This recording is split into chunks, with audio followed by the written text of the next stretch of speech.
Do we actually have a sign? Yep. Why are we at the Freedom Factory? What in the world is going on? What have we got up our sleeves? Can't tell you. We'll fill you in soon enough. I think you'll be pretty excited. And what is coming back from Florida? And what went to Florida?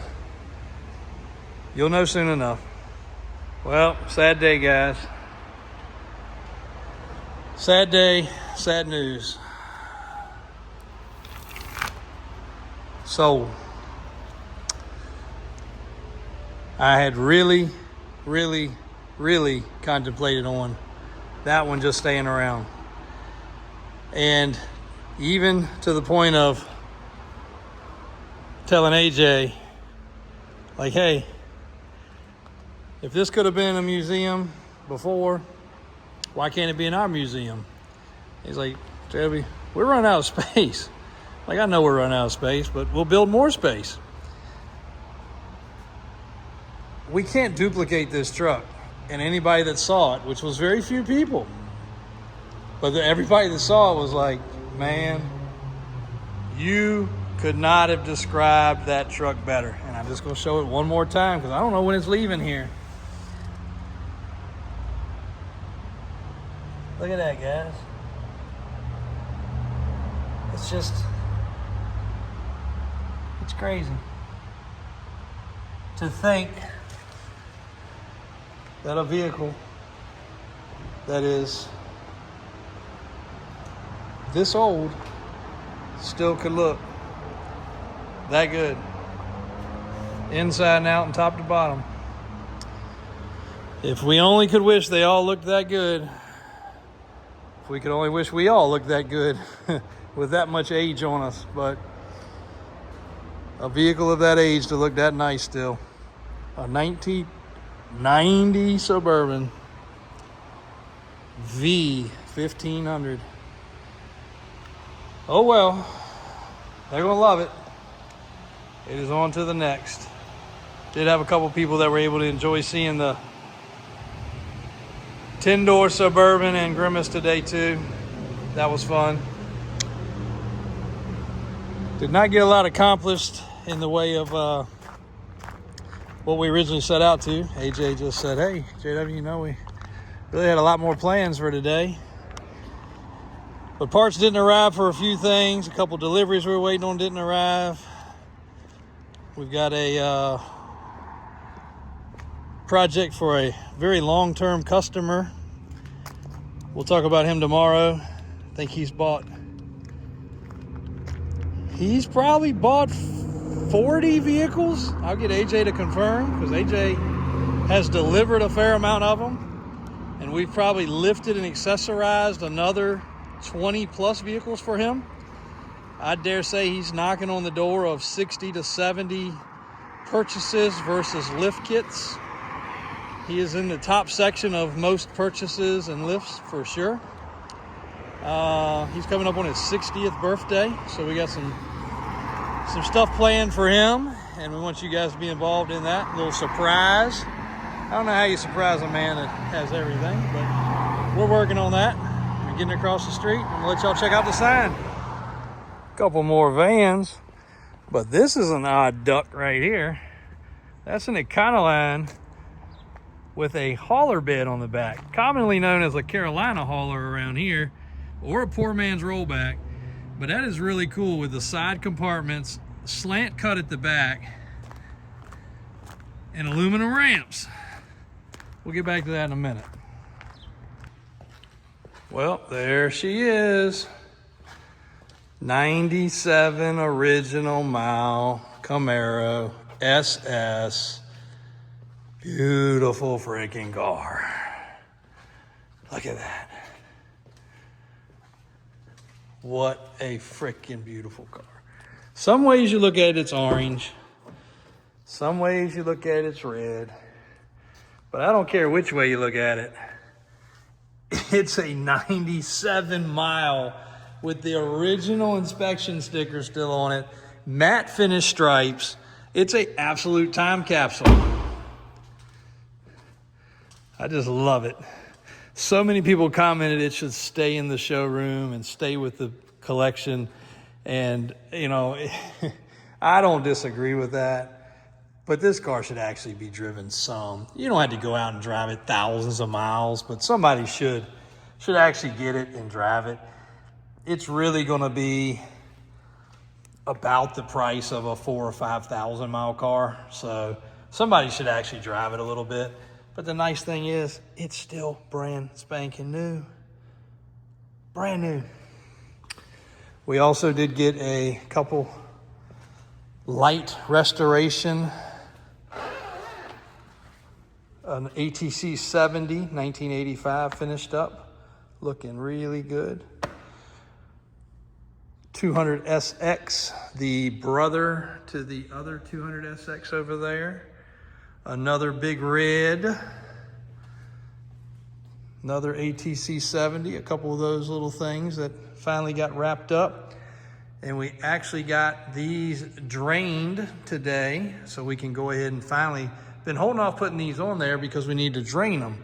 Because when they're at this angle right here, which they're never meant to be at this angle, they drip out of the cover, the oil. So now we can go ahead and finish stacking them. So they'll be every year of the ATC 70s, and then the racks are being built for the little Trail Buddy Suzukis. So that's gonna be neat. Boy, we have got a lot going on. This 50th anniversary, I was talking with Mickey Thompson earlier, not Mickey Thompson himself, he is deceased, but our new Mickey Thompson rep, nice fella, Mr. Chris Holt. You'll hear us talk about him more, and I think he is coming to our open house. Mickey Thompson will be in attendance for that. But he said, man, you know what? I think y'all's open house is going to help a lot because it's going to get y'all in gear. He said, I'm watching and seeing what you guys are doing. He said he had to do that for a company he worked for. He only had a 3-month window, which we only have about a 3-month window to get everything done. It is getting our butt in gear across the street, getting the showrooms finished, getting these racks finished. So many people follow for so many different reasons, and that was emphasized today with the people that stopped by. So many different walks of life, but they like seeing so many different things, and we like showing them so many different things. To us, this stuff is just everyday life, but for some of you guys, it's stuff you may not ever get to see again. The fella from Texas and the fella from Florida, they were beside themselves on looking at stuff, and they're like, I might not ever get to come back here again. The fella from Louisiana, I mean, that dude was just speechless. And we love that. We absolutely love it. And we just don't see it that way sometimes. So thank you guys for all the support. And we want to continue to give you guys cool stuff to look at, whether you're coming to buy something or just coming to visit. So let me walk back across the street. I got a customer waiting on me. I got to run in there real quick. I'll be right back. Guys, we have a sign, and it looks amazing. It actually looks even more amazing at night. Couldn't be more proud. But I do have to admit, we had some help. Did something a little bit unusual. Each side is different. This side, though, is a little dark. And you don't know till you try something. So we're gonna actually have to change this side and make that a little brighter. That's actually supposed to be a tow truck. So we're gonna change that to yellow. But the marquee down bottom is still undone, and it's really yellow at night. So that didn't work out so good. But we were able to get the local sign company to come out. They had the proper truck, and we had to get them to put a proper channel around the sign, this part around the edge. Because what we had on this 30-year-old sign was not right. And if we had put it up the way we had it the other day, it would have fallen apart. If it wouldn't have fallen apart in this storm or the next storm, it would have fallen apart in one of the storms. So we have a sign, and it looks great. And hopefully this little inlay of the sign at night shows how good it looks. We also got things shuffled around, and I tell all of my business owners that I talk to that actually will listen to me, don't ever have a job that you won't do yourself. Now, first thing this morning, I told David, I said, hey, get out here and let's shuffle these cars around. Well, he took it upon himself to grab the sweeper and get out here. And I had about a free 20, 30 minutes, so I jumped out here with him. and I grabbed the scooper, and I started scooping up big piles of sand. As he was out here with the broom getting things up, we got all this area here will build up sand all the way out here because it just brushes against it. I don't mind doing it. I'll help Alvin with the pressure washer. I'll help Dave across the street hold a wrench. I'll help AJ put window stickers on. Mike sell a car. Mom with paperwork is not my favorite, but if she needs help, I'll do it. There's not a job that you should not, as a business owner, not be able to do. You might not want to do them all, but you need to be able to do them all, and you should always still strive to do them all, because you never know when you might have to do them. And in this business, sometimes you always have to do them. But daggone, it has been a day, and we survived yesterday. And I am proud of the team, proud of the guys.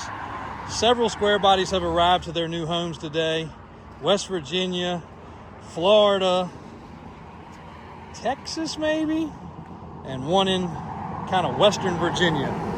So that was fun. And I believe a commercial vehicle is going out. We're going to finish this day up on a high note. Still a lot of cleaning to do. Calvin will be back next week. Trist will be back next week. They're having a good time on the little break they're getting after graduating. So what a great time. Beautiful weather. It'll be a great weekend.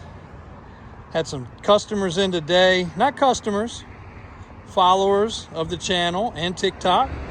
Great to meet them. Had one from Texas, one from Florida. I think another from Louisiana. Had great chats with all those guys, and we appreciate that.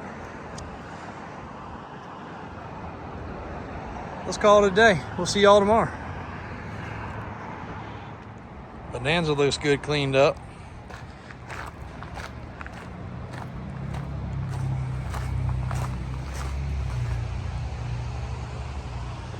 Take a little walk in here real quick.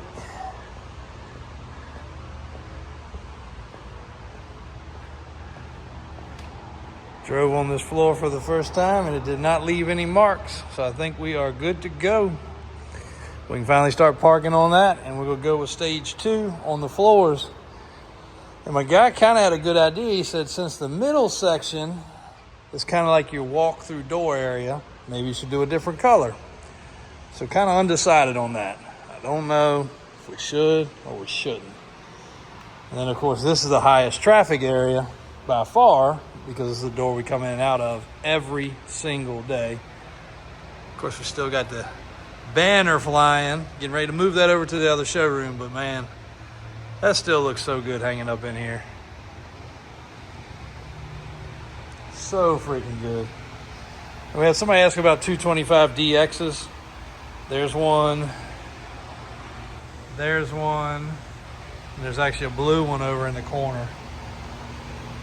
And my man Travis asked about the blue Yamaha Blaster. He saw that over in the corner of one of these videos. He's got the Warrior and the Banshee that matches this. And he said, is that really that original? Those are the nipples on the original tires on that Blaster. That is front and rear original tires. So to say that bike there has maybe a couple hours on it is pretty accurate. It's a couple hour bike at the most. So judging the tire, those are original date code tires, and that is the wear pattern on the tire. Again, there's no hour meter on motorcycles or four-wheelers or dirt bikes, stuff like this. So it's really hard to judge. So the only thing you can go off of, like what we do on an original square body or a classic car, would be to look at the date coded tires and then look at the tread. It's just a little fun fact of how we do it. There's really no other way to do it. I mean, you could probably pull the motor apart and look at the ring wear, maybe. But you could also look at like the boot wear, where your foot would be. That'd be another telltale sign. But other than that, there's really no ways to know. That's it. It's kind of fun. classic dirt bikes, classic three-wheelers, classic vehicles in general. It's kind of neat to look at things like that. And while we're talking about that, so let's just talk about a boat. When we're talking about low hour items, how do you know on a boat if it doesn't have an hour meter or if it doesn't have a computer? So you have to look at things like the lower unit or the prop. Now, prop can be replaced, but you have to look at like the lower unit and the bottom, like the rub areas, or like right here. How many times has it been in and out, trimmed in, trimmed out? The stickers. Now this area would be in the water. Look at the stickers and how crisp they are. Simple things like that. Just some of it you would think, okay, that's common sense. But is it? Is it common sense? So we like to think so, but maybe it isn't. Because a boat like this does not have an hour meter, nor does it have a computer that you can plug in to check hours. We got the beautiful black and silver square body that will probably go home next week. We're waiting on one seal, I think a tail shaft seal for the transfer case to wrap this one up. For those that haven't followed along on that one, that truck was lowered down from a 2.0 package to a little bit lower than a 1.0 package. And that has the steering and the track bar and the steps and all the other goodies. Full rear spring, no block. And now it's got a Bulldog wide stance. A little different tire than you normally see, and that's a radial tire. Believe he's going to do a lot more driving with that one than usual. Kubota diesel, Vanderhall, a couple other goodies over here.